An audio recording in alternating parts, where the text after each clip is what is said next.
नमस्कार, मैं हूं भूपेन साहू। आप देख रहे हैं प्रखर टीवी। प्रखर टीवी धमतरी एवं जिले की सभी खबरों को आप तक पहुंचाता है। तो इस वक्त की क्या खास खबर है, आइए जानते हैं। धमतरी चैम्बर ऑफ कॉमर्स द्वारा मुख्यमंत्री के नाम ट्रेड लाइसेंस की अनिवार्यता के विरोध में कलेक्टर को ज्ञापन सौंपा। ज्ञापन सौंपते समय व्यापारी समाज में आक्रोश देखा गया। बताया गया कि स्थानीय व्यापार की स्थिति पहले से ही चुनौतीपूर्ण है। ऑनलाइन कंपनियों और बड़े कारपोरेट नेटवर्क कारण धमतरी का व्यापार 35 से 40% तक सिमट गया है। इसके बाद अब ट्रेड लाइसेंस के लिए यह भार लोगों पर भारी पड़ेगा। सरकार की बार बार बदलती नीतियां व्यापारियों को भ्रम और सुरक्षा में डाल रही है। पहले गुमास्ता ट्रेड लाइसेंस की अनिवार्यता समाप्त की गई थी, लेकिन नए आदेशों के तहत अब गुमटी से लेकर बड़े माल तक सभी व्यापारों पर ट्रेड लाइसेंस अनिवार्य कर दिया गया है।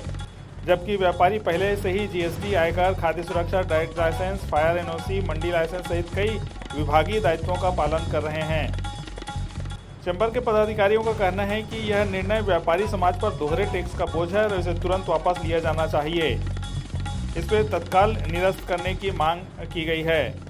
धमतरी का व्यापार पहले से ही अंतिम सांस ले रहा है। ऐसे में इस तरह के आदेश व्यापारी समुदाय को गंभीर आर्थिक संकट में धकेल रहे हैं। उन्होंने कहा कि यदि ट्रेड लाइसेंस अनिवार्यता को समाप्त नहीं किया गया तो आगे घड़ी चौक में आंदोलन किया जाएगा। देखिए, आज हमारे धमतरी शहर का हर व्यापारी स्टेट गवर्नमेंट द्वारा ट्रेड लाइसेंस की नीतियों में बदलाव करके एक नया कानून लाया है। जो ट्रेड लाइसेंस व्यापारियों को 200 रुपये में बनता था, वो अब स्टेट गवर्नमेंट ने स्क्वायर फीट के हिसाब से किया है और मार्केट की स्थिति के अनुसार और रोड की चौड़ाई के अनुसार उसका निर्धारण किया गया है। जो ट्रेड लाइसेंस 200 में था, वो अब दुकान के वर्ग मीटर स्क्वायर फीट के हिसाब से जितना चौड़ा होगा उसके हिसाब से होगा। इसमें अधिकतम सीमा 30,000 तक की गई है। वर्तमान में व्यापार की परिस्थिति ऑलरेडी मार्केट 55 से 60% डाउन है, 40% मात्र चलता है और एक व्यापारी 11 किस्म की टैक्स स्टेट गवर्नमेंट को देता है। संपत्ति टैक्स भी स्क्वायर फीट के हिसाब से ली जाती है और उसी हिसाब से ये ट्रेड लाइसेंस भी लिया जाता है। आप एक सोचिए, जो व्यापारी अगर मान लो दिन में 50,000 का धंधा करता है, आज वो मात्र 5 से 10,000 तक सिमट गया है और सरकार की ऐसी टैक्स की नीति आती है तो व्यापारी सीधा सीधा अंत की ओर बढ़ चुका है। सरकार को ये सोचना चाहिए कि अपने स्टेट का व्यापार बढ़ना चाहिए जिससे उनका राजस्व आए, लेकिन सरकार उल्टी नीति पे चल रही है जिससे व्यापार का अंत होते जा रहा है। तो हम इसी चीज को लेकर के आज पूरा व्यापारी समाज, देखिए आपके सामने में, आक्रोशित है।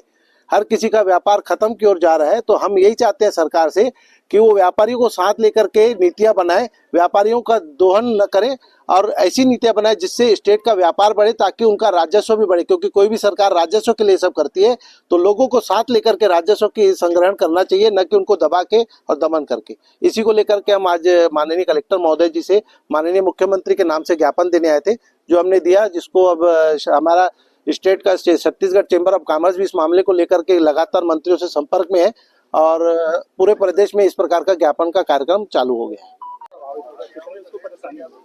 ये तो 100% परेशानी का एक सबब का एक नया कारण ही आ गया। आज जो चीज लागू हो जाएगी तो कल ये जरूरी नहीं कि हट जाएगी, ये क्रम से ये बढ़ाते ही रहेंगे। आज जैसे मेरी एक दुकान घड़ी चौक में, आज कैसे भी करूंगा तो मेरी दुकान 1700 स्क्वायर फीट की है, लगभग 30,000 रुपये साल का मेरा एक खर्चा, और ये बढ़ गया। और व्यापार की जो स्थिति है, बाईपास बनने के कारण से कहीं ना कहीं कांकेर, कोंडागांव, केशकाल, चारामा के जो ग्राहक है सीधा धमतरी को छोड़ते हुए सीधा रायपुर निकल रहे हैं। तो व्यापार तो दिन ब दिन धमतरी का गिरते स्तर में और खर्चा रोज बढ़ रहा है। तो व्यापार बहुत मुश्किल है। छोटे छोटे अभी ठेले वालों को, गुमटी वालों को, पान ठेले वालों को, इन सबको इस दायरे में लिया जा रहा है। वो कहाँ से देंगे रोज का 200-250 रुपये साल का? ये तो संभव ही नहीं है। तो ये थी अब तक की खबरें। अन्य खबरों के लिए प्रखर टीवी के संग बने रहिए। बहुत जल्द मिलते हैं।